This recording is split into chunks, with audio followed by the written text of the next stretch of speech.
हर हर महादेव। जय भगवान भोलेनाथ की कृपा हमेशा ही आप पर और आपके परिवार पर बनी रहे। माता एवं बहनों, आप सभी को हम बताना चाहेंगे कि अगर आपने सावन के जो भी सोमवार पड़े हैं उन पर आपने कोई भी उपाय नहीं किया तो कोई बात नहीं, पर इस सावन के किसी भी सोमवार के दिन यानी सावन सोमवार के दिन जो भी आप कार्य करेंगी वो आपके लिए बहुत ही शुभ फलदायी और मंगलकारी होने वाला है। इसलिए माताएं एवं बहनों, स्वागत है आप सभी का हमारे अलौकिक जानकारी टीवी चैनल में। आज की ये वीडियो बहुत ही खास, अत्यंत महत्वपूर्ण और ज्ञानवर्धक होने वाली है, क्योंकि आज की वीडियो में हम आपको विस्तार से बताने वाले हैं कि आपको सावन सोमवार के दिन कौन सा वो एक महा उपाय अवश्य कर लेना है, यानी कि शिवलिंग से आपको कौन सी एक अति पवित्र चीज उठाकर अपने घर ले आना है और उसी दिन आपको कौन सी एक दिव्य चीज है जो कि जरूर ही खा लेनी है। अगर आप इन दो कार्यों में से कोई एक कार्य भी पूरी श्रद्धा और निष्ठा के साथ कर लेंगे तो यकीन मानिए आपकी सभी रुकी हुई मनोकामनाएं और इच्छाएं महादेव की कृपा से पूरी हो जाएंगी और आपके घर में छप्पर फाड़ कर पैसा आएगा तथा धन धान्य की कभी कोई कमी नहीं रहेगी। मैं अलौकिक जानकारी टीवी का ओनर सौगंध खाता हूं कि आपकी सभी मनोकामनाएं और इच्छाएं अवश्य पूरी होंगी। माताएं एवं बहनों, आप सभी को हम बता दें कि आपकी जो भी पुरानी से पुरानी समस्याएं थीं, गरीबी और दरिद्रता की समस्या थी, आपके दुख दर्द बहुत समय से चले आ रहे हैं जो कि समाप्त होने का नाम ही नहीं ले रहे हैं। इन सभी परेशानियों से आपको हमेशा हमेशा के लिए मुक्ति मिल जाएगी। बस सावन सोमवार के दिन आपको ये दो कार्य अवश्य ही कर लेने हैं। पर उससे पहले हम विस्तार से जानेंगे कि आपको सावन सोमवार के दिन कुछ ऐसे ज़रूरी उपाय हैं जो हर एक माता बहन को ज़रूर ही करने चाहिए और उसके बाद ही इन दो मुख्य उपायों को आपको करना है, यानी कि शिवलिंग से एक चीज़ अवश्य ही उठाकर अपने घर ले आना है और एक चीज़ आपको अवश्य ही प्रसाद रूप में खा लेनी है। माताएं एवं बहनों, पर इससे पहले हम जानेंगे कि आपको सावन सोमवार के दिन इस उपाय को क्यों ज़रूर ही करना चाहिए। ये उपाय शास्त्रों में बहुत ही खास, चमत्कारी और मंगलकारी माना जाता है। अगर इन उपायों को आप सावन सोमवार के दिन कर लेते हो तो माताएं एवं बहनों, आप सभी से हाथ जोड़कर नम्र निवेदन है कि प्लीज़ वीडियो को आप लाइक अवश्य कर दें और भारत के हर एक कोने में हर एक माता बहन तक इस वीडियो को शेयर करें, जिससे कि इतनी ज्ञानवर्धक और कल्याणकारी जानकारी फ्री माध्यम से हर एक माता बहन तक पहुंच जाए। और कमेंट बॉक्स में भक्ति भाव से हर हर महादेव ज़रूर ही लिख दें। चलिए अब जान लेते हैं कि वे कौन से कार्य हैं जो सावन सोमवार के दिन आपको भूलकर भी नहीं करने चाहिए, क्योंकि महादेव इससे अत्यंत क्रोधित हो जाते हैं। चलिए जान लेते हैं कि सावन सोमवार के दिन आपको ऐसे कौन से गलत कार्य हैं जिनसे दूरी बनाकर रखनी चाहिए, क्योंकि इसका बहुत ही अशुभ और भयंकर प्रभाव आपके जीवन पर पड़ सकता है। और आप सभी को हम बता दें कि अगर आप इन शास्त्रीय नियमों का पालन नहीं करते हैं तो आपका जीवन दुखों से भर जाएगा और बहुत कष्टमय हो जाएगा। इसलिए आज का ये वीडियो आपको अवश्य ही अंत तक पूरा देखना चाहिए, क्योंकि सावन का सोमवार बहुत ही मंगलकारी, फलदायी और अति प्रभावी माना जाता है। सावन सोमवार के दिन महादेव बहुत जल्दी प्रसन्न भी हो जाते हैं और छोटी सी गलती से बहुत जल्दी नाराज़ भी हो जाते हैं। इसलिए इन ज़रूरी बातों का आपको विशेष रूप से ध्यान रखना चाहिए और एक भी गलती आपको इस पावन दिन पर नहीं करनी चाहिए। तामसिक भोजन का सेवन भूलकर भी ना करें। सावन के पूरे महीने और विशेषकर सोमवार के दिन प्याज, लहसुन, मांस, मदिरा और अंडे का सेवन बिल्कुल नहीं करना चाहिए। इसके अलावा सावन के महीने में बैंगन का सेवन करना भी धर्मशास्त्रों में वर्जित माना गया है। मित्रों, आप सभी को हम बता दें कि आपने सावन के बाकी दिनों में चाहे जो भी किया हो, पर सावन सोमवार के दिन आपको इन अशुद्ध चीज़ों का भूलकर भी प्रयोग नहीं करना है, क्योंकि इन चीज़ों का सेवन करने से पूजा का फल नष्ट हो जाता है। अगर आप सावन सोमवार के दिन इन चीज़ों से पूरी तरह परहेज करेंगे तो ये आपकी सेहत के लिए भी बहुत अच्छा रहेगा और महादेव भी आपसे अत्यंत प्रसन्न हो जाएंगे तथा सावन सोमवार के दिन आपकी सभी रुकी हुई मनोकामनाएं और इच्छाएं पूरी कर देंगे। सुबह देर तक ना सोएं और स्नान करना ना भूलें। सावन के महीने में सुबह सूर्योदय से पूर्व जल्दी उठकर स्नान करना चाहिए और साफ सुथरे कपड़े पहनने चाहिए। पूरे सावन भर भोलेनाथ को जल और बेलपत्र चढ़ाएं तो अति उत्तम रहेगा। ऐसा करना आपके परिवार के लिए बहुत ही फलदायी और शुभ माना जाएगा। विलासिता और आराम से रहें दूर। सावन का महीना केवल भक्ति, तप और साधना का महीना है। इसलिए जीवन में विलासिता वाली चीज़ों से दूरी बनाकर रखनी चाहिए। ऐसी धार्मिक मान्यता है कि सावन के दौरान गद्देदार बिस्तर पर नहीं सोना चाहिए, बल्कि ज़मीन पर चटाई बिछाकर सोना चाहिए। इसलिए सावन सोमवार के दिन आप इन भौतिक सुख सुविधाओं से थोड़ा दूर ही रहें तो बहुत मंगलकारी रहेगा, और साथ ही भगवान महादेव का आपको विशेष आशीर्वाद भी प्राप्त होगा। शरीर पर ना लगाएं तेल। माना जाता है कि सावन के महीने में और विशेषकर सोमवार के दिन शरीर पर तेल की मालिश नहीं करनी चाहिए। शास्त्रों में ऐसा माना जाता है कि अगर आप ऐसा करते हैं तो महादेव आपसे रुष्ट हो जाते हैं। इसीलिए आपको भूलकर भी सावन सोमवार में ऐसा कार्य नहीं करना चाहिए। दाढ़ी, बाल और नाखून ना कटवाएं। सावन के महीने में सिर के बाल और दाढ़ी नहीं कटवाने चाहिए, और ना ही इस दौरान हाथों या पैरों के नाखून काटने चाहिए। इन सभी चीज़ों से आपको पूरी तरह बचकर ही रहना है। हो सके तो आप किसी और दिन इन चीज़ों को टाल दें, पर सावन सोमवार के दिन ऐसा कार्य ना ही करें तो आपके लिए बहुत ही अच्छा रहने वाला है। दिन के समय ना सोएं। सावन के महीने में दिन के समय सोने से बचना चाहिए और अपना पूरा समय शिव नाम के स्मरण और भक्ति में बिताना चाहिए। दूध का स्वयं सेवन ना करें। सावन के महीने में दूध का सेवन स्वयं पीने के लिए नहीं करना चाहिए। हालांकि आप शिवलिंग का कच्चे दूध से अभिषेक अवश्य कर सकते हैं। इसके अलावा इस पावन महीने में कांसे के बर्तन में भोजन नहीं करना चाहिए। नकारात्मक और कड़वे विचारों से रहें दूर। सावन के महीने में अपने मन में किसी भी प्रकार का नकारात्मक विचार, ईर्ष्या या किसी का बुरा करने की भावना नहीं लानी चाहिए।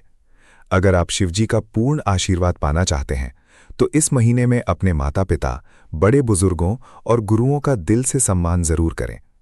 अब हम आपको वो मुख्य रहस्य बता देते हैं कि सावन सोमवार के दिन आपको कौन सी वो एक दिव्य चीज शिवलिंग से उठाकर अपने घर ले आनी है, और कौन सी वो एक चीज है जो आपको सावन सोमवार के दिन अवश्य ही खा लेनी है, जिससे कि आपके घर में छप्पर फाड़कर पैसा आए, दरिद्रता भागे और आपका पूरा जीवन ही बदल जाए। सबसे पहले आपको अपने घर से प्रातःकाल नहा धोकर साफ कपड़े पहनकर किसी भी पास के शिव मंदिर में चले जाना है। वहां शिवलिंग के सामने पूरी श्रद्धा से सर झुकाना है और महादेव के चरणों में अपनी मनोकामना और अपनी सभी समस्याएं बता देनी है। इसके बाद आपको देखना है कि शिवलिंग पर जो बेलपत्र चढ़े हुए हैं उनमें से एक ऐसा सुंदर बेलपत्र चुनना है जो कहीं से भी कटा फटा, सूखा या खंडित ना हो।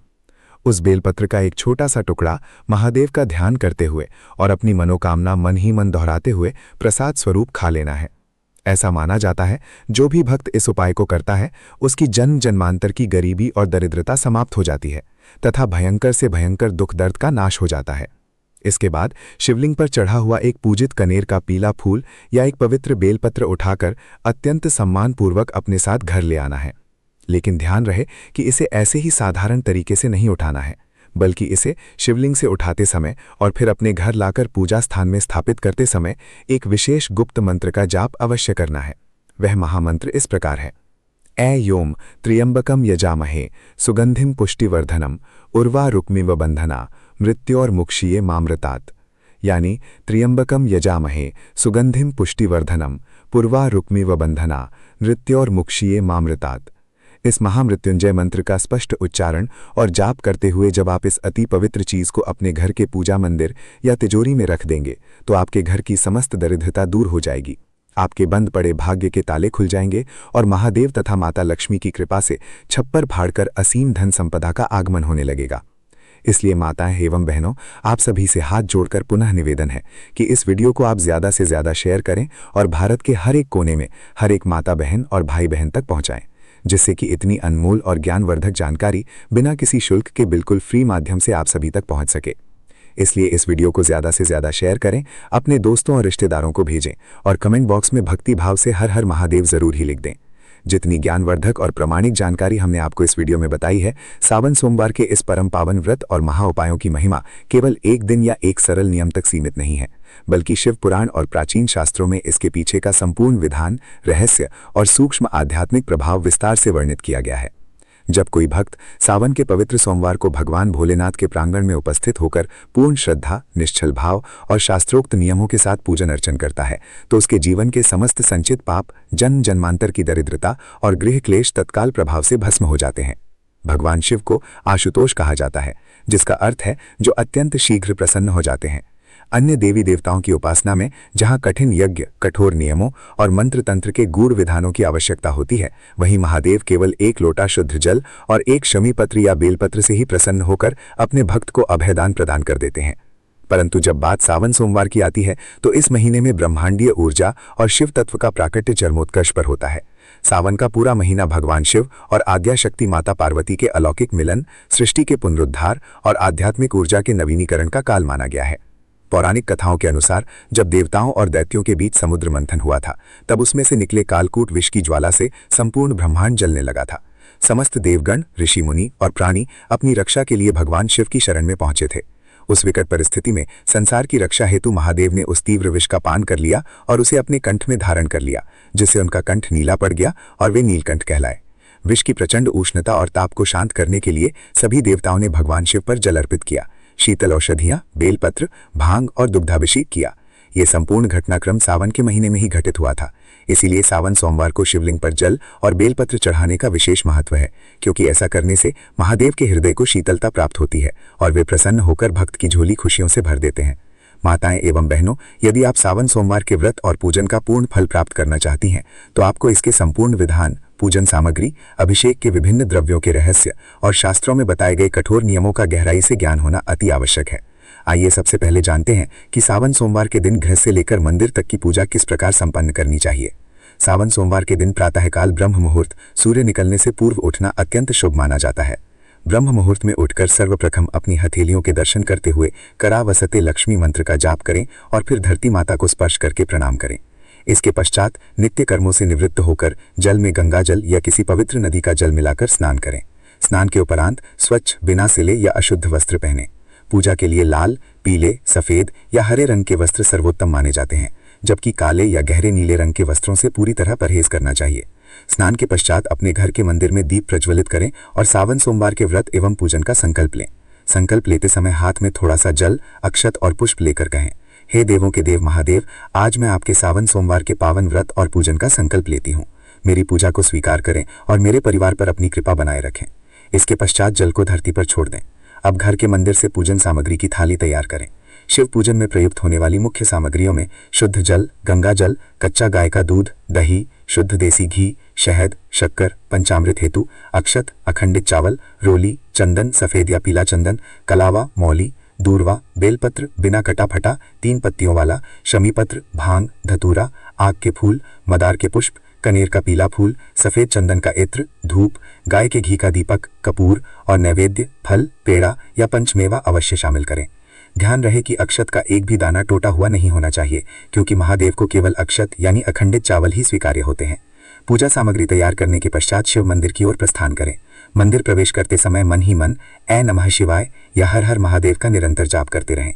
मंदिर पहुंचकर सर्वप्रथम शिवलिंग पर चढ़े हुए पुराने बासी फूलों और जल को अत्यंत विनम्रता से साफ करें। इसके बाद अपने तांबे या पीतल के लोटे में भरे हुए जल से शिवलिंग का जलाभिषेक प्रारंभ करें। जलाभिषेक हमेशा बैठकर ही करना चाहिए। कभी भी खड़े होकर या दौड़ते भागते शिवलिंग पर जल नहीं चढ़ाना चाहिए। जल चढ़ाते समय जल की धारा एकदम पतली और निरंतर होनी चाहिए। जल अर्पित करते समय लोटे के मुख को उत्तर दिशा की ओर रखें, क्योंकि उत्तर दिशा भगवान शिव और माता पार्वती का निवास स्थान कैलाश पर्वत मानी जाती है।